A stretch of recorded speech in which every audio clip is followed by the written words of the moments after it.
The SEC is looking at having companies only be required to report their earnings twice a year. In today's video, we're going to be breaking down this announcement that the Trump administration has been pushing on the SEC for quite some time. What are the pros? What are the cons? What is going on here? We're going to cover it all in today's video here. So if you are excited for today's video, as always, make sure you like the video, subscribe to the channel, and turn on those notifications for all future uploads. The U.S. Securities and Exchange Commission is considering letting public companies report earnings only twice a year, according to the Wall Street Journal. But that would be unlikely to usher in an IPO wave. So companies are required to report their earnings quarterly to their investors and to anybody who has money in the companies. And now they're looking at making companies only be required to do it twice a year. So maybe in June and December, or January and what would be August, July, whatever it is. I don't know. It doesn't matter. Basically, it's twice a year. Okay, whatever it is.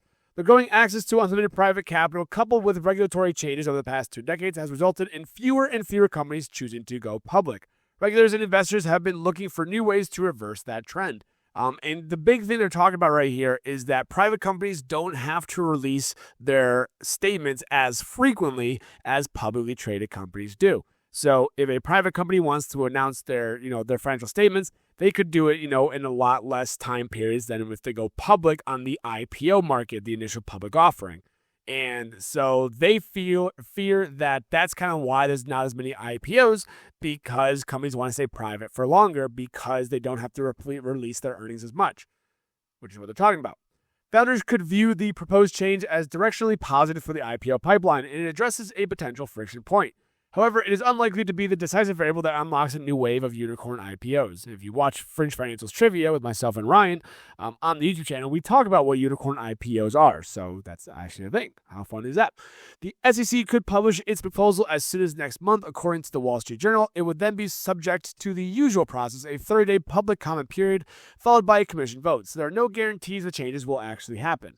And while some mid-cap companies could be swayed to take the public listing leap because of the change, the high-flying companies seen as true bellwethers, what a word, for the IPO window would still feel pressure to stick to the quarterly cadence. Their investor base and their lenders, who they also have for many of their convertible note structures, are going to require quarterly financial reports in any event. Basically, what they're talking about here is this could be good for companies that are low, small, mid-cap companies that don't have a lot of money, right?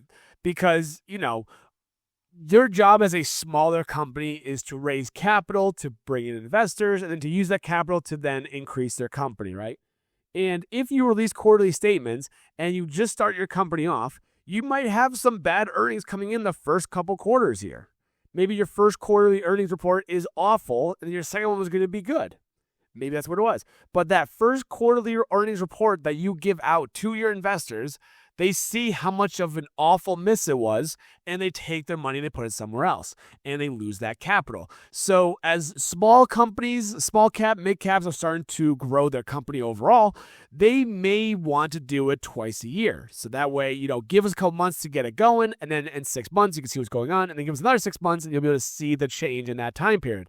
So it gives, it takes away the stress of having to perform at such a high level when they first IPO as a smaller mid-cap company.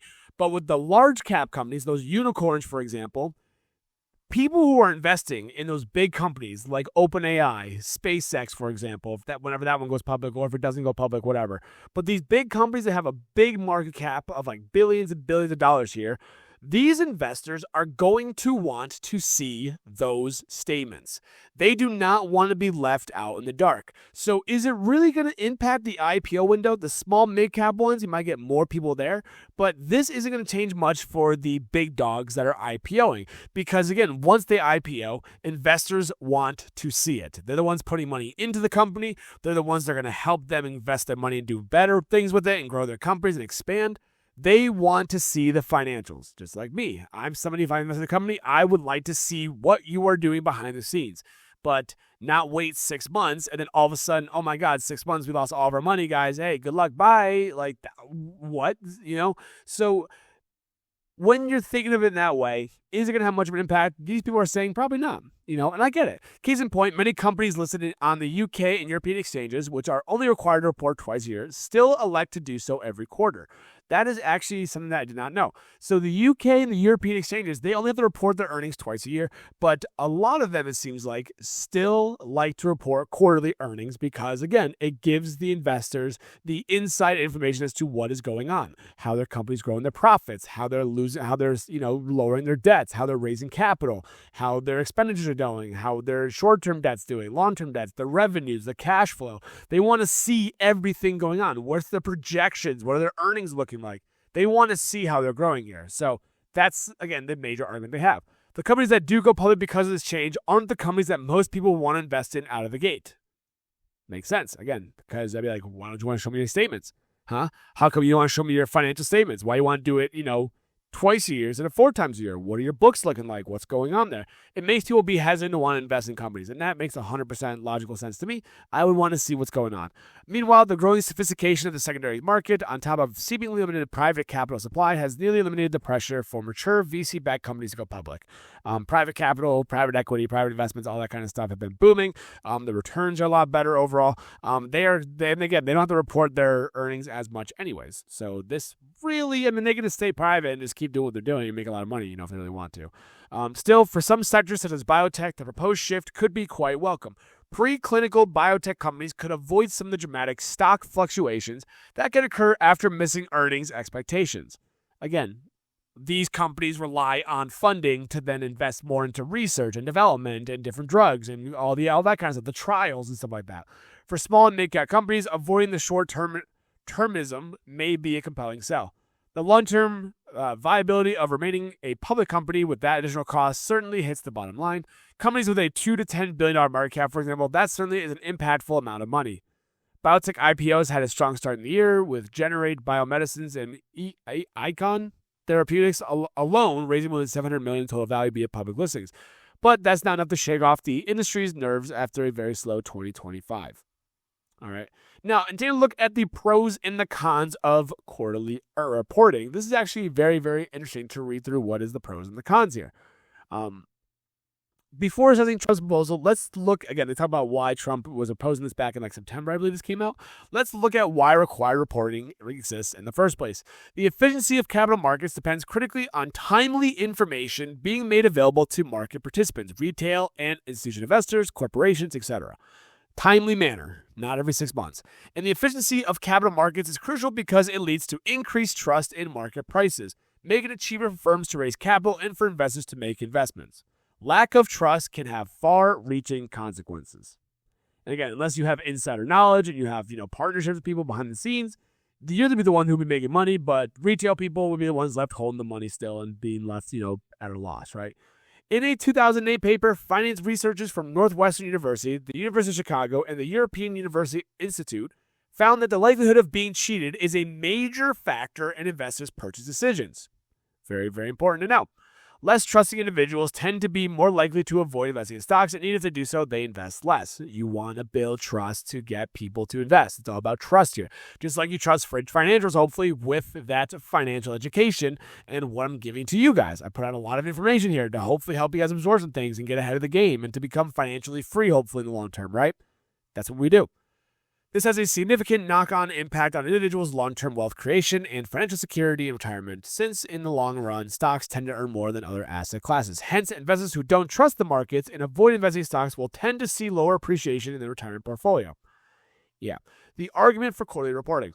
Financial statements are an important mechanism for firms to inform investors. The value relevance of financial statements has been extensively demonstrated in academic research, so no one is going to argue that they are not valuable. Studies as early as 1968 and as recent as 2023 have demonstrated that firms' stock prices are correlated with their accounting numbers. Makes sense. Your numbers look great, your stock is going to reflect it. Your numbers look awful, your stock is going to reflect it. Makes sense. In essence, the current regulatory system requiring quarterly financial reporting for publicly traded firms has worked well. Furthermore, this strong financial reporting and enforcing framework has made the U.S. capital markets deep enough that innovative startups can raise capital more easily. Okay. Costs of quarterly reporting. Great. The reporting regulations could make compliance too costly, onerous, and cumbersome, especially for smaller firms and more complex ones. The quarterly cadence may also incentivize firms and the managers to focus on quarterly performance rather than the long term. So instead of being like, let's look at the bigger picture, guys, like, nope, we got to hit the quarter line. We got to hit the quarterly expectations. We got to get those numbers. We got to beat for quarter one, beat for quarter two. Who cares about the long term? So it's a good argument, actually, to make here, I will say. In a 2012 study, researchers at the University of California, Berkeley, and Ohio State developed a theoretical model showing that disclosure requirements are a double-edged sword. While the benefits are well recognized, they wrote, the underemphasized downsides include the costs of compensating managers while subjecting the managers to increased monitoring, incentivizing managers to focus on short-term gains at the expense of more valuable long-term investments, etc. Basically, you got to put more funds and you got to put more things in place to make sure your earnings are taken care of for every single quarter. So instead of doing it, 4 times a year, doing it twice a year is going to reduce that kind of, impact, right? In 2018, economists at Duke and City University London analyzed firms over the 1950-1970 period when quarterly reporting mandates took effect. They found that a decline in the firm's investments accompanied increasing reported frequency, likely due to myopic managerial behavior. Basically saying, we don't like how you're managing things in the short term, whereas they could be doing things in the long term, but a lot of companies did really, really bad with quarterly earnings reporting because, they were just trying to get the numbers in and try to and they didn't like how managers were doing it.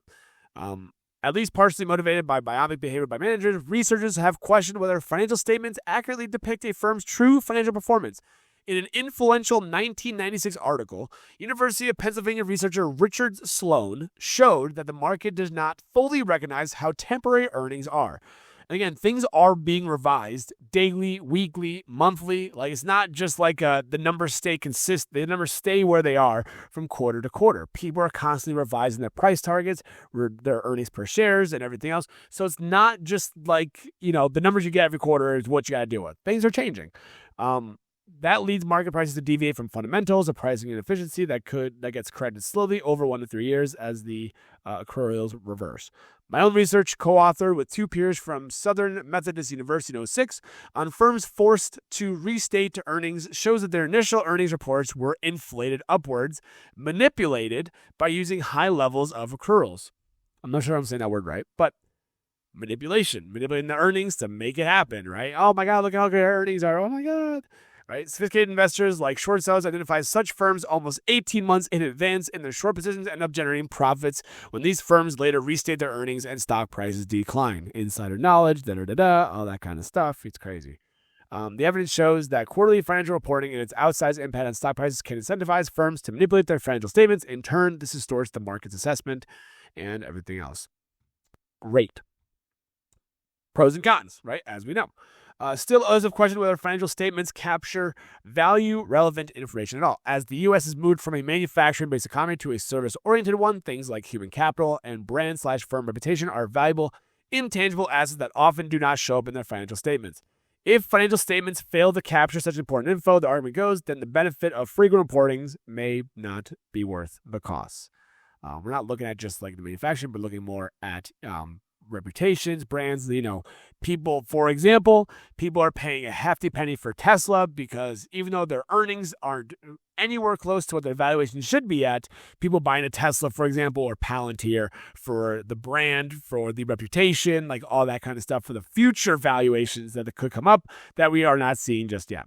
So very, very interesting. Where do we go from here? There's a trade-off here, and shifting to semi-annual financial reporting would reduce the reporting burden for firms, as well as the incentives for managerial opportunism. While this may also reduce myopic behavior by managers, the benefit would likely be relatively small if managerial focus only shifts from quarterly to semi-annual. That would not move the needle significantly. Again, you're going from 4 times a year to twice a year. It's not you're going from 4 times a year to once a year, right? That would be a huge thing. So, anyways. Crazy stuff that we're looking at here.